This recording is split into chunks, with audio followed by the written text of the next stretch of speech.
Starting things off in Buffalo, I mean Detroit, because this game was moved to Detroit because of all the bad snow that they got in Buffalo. Thoughts and prayers to anyone and everyone affected by that wicked bad snowstorm that hit that area. But there was a football game, and it happened in Detroit. The Bills took down the Browns 31-23. Bills moved to 7-3. Browns to 3-7. And I know the Bills won this game, Aaron, but I actually really wanted to talk about the Browns from this matchup here because in this game, we saw Amari Cooper, 8 receptions, 113 yards, 2 touchdowns. We saw Donovan Peoples-Jones get his first touchdown of the season, 5 receptions, 61 yards on top of that tutty. It started to seem like this passing offense is showing signs of what maybe to come in Cleveland. What did you see from them? And I know we talked about what they have to survive until Deshaun Watson gets back and hopefully can push for a playoff spot.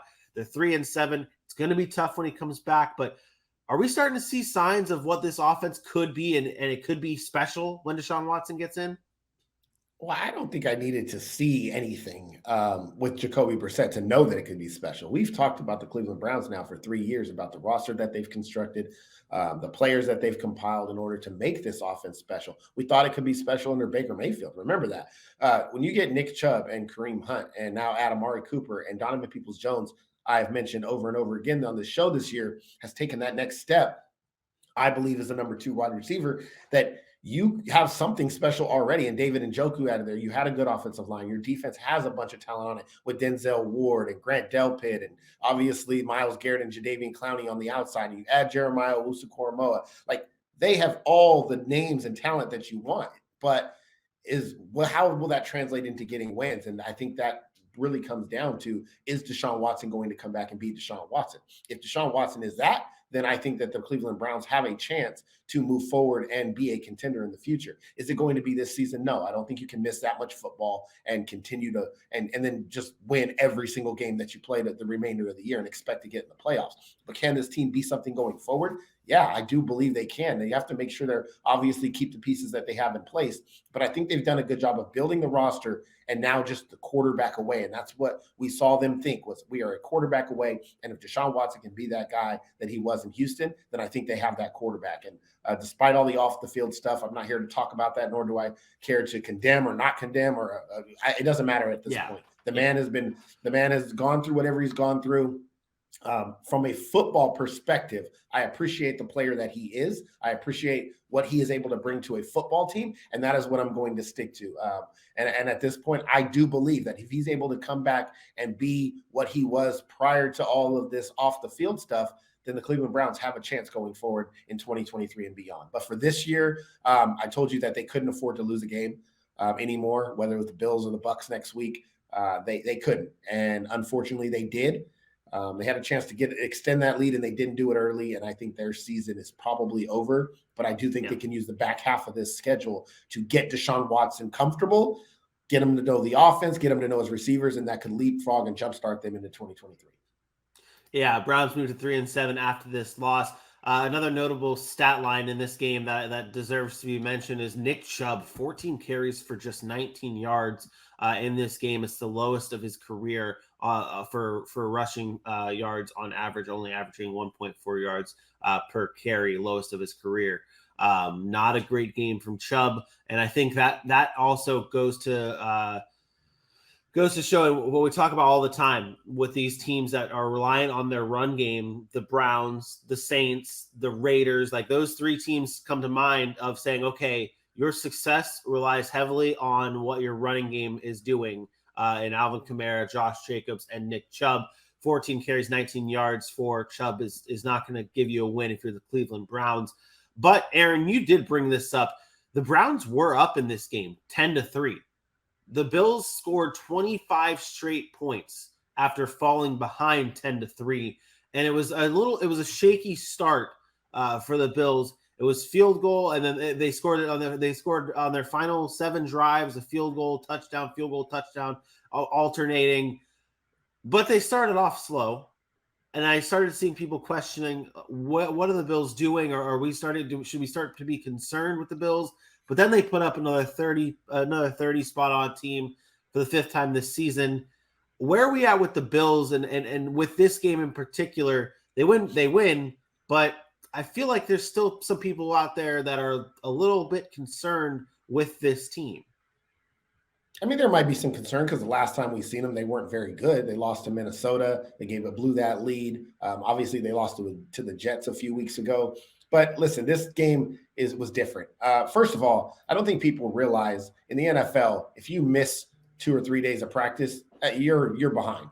You're behind. These are NFL teams. They didn't practice for 2 days. That matters in the NFL. That means the Browns were preparing for them, and they weren't preparing for the Browns. And they don't play the Browns twice a year. They haven't scouted the Browns like that. They just came off a game that they played. They had to figure out how to get out of the snow. Let's be honest. This is a team that was in chaos this week. And despite what people may feel about, oh, they're NFL players and they just go out and play a game, preparation is everything. You had grown-ass men that had to have fans help them to shovel their way out of snow for their house just to get to the team facility, to make an airplane, to get to Detroit, to play the damn game. That matters. The focus at that point is not on football. The focus is on my house. What's going on with my family? We're snowed in. Like, people forget that these guys are regular people at the end of the day, and they do. And this goes to some of your points when you talk about the mental side of it.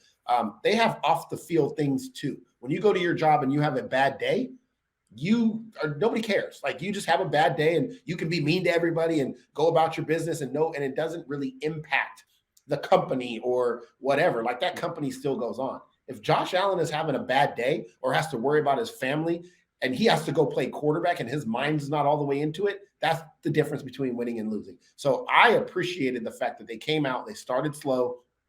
They got a break with the Cleveland Browns dropping touchdowns in the end zone wide open. But they got a break. They used that to their advantage. They were able to compound some scores together. And yes, they kicked a lot of field goals. But they won the game. And I think that's all that matters in the end for the Buffalo Bills. They're a good football team.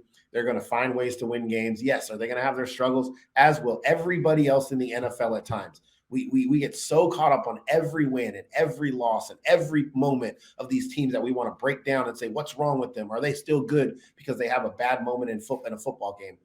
Look, the Buffalo Bills are one of the best teams in football. And if you want to dissect every single play of every single game, then guess what? There are no good teams if you did that, including the Kansas City Chiefs and this man right here. So I'm fine. The Bills are fine.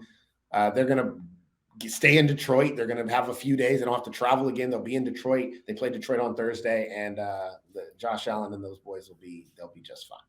Yeah, that offense is going to look real good on Thursday. I mean, they're going to be comfortable. They've already been in Detroit for a little bit. They're playing a really bad defense in the Lions. I mean, this is going to be there could be 40 in this game from the Bills and continuing their streak of putting up 30 plus points. I do want to note on this side of the Bills, though, that's good.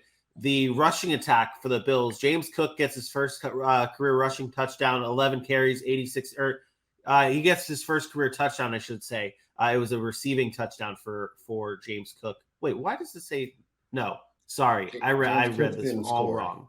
I read this all wrong. Season high rushing yards, 86 rushing yards on just 11 carries. That's what I was trying to find. I'm looking at like 6 different notes that I have. I'm all over the place. But it's the rushing attack that I wanted to focus on the Bills and mention.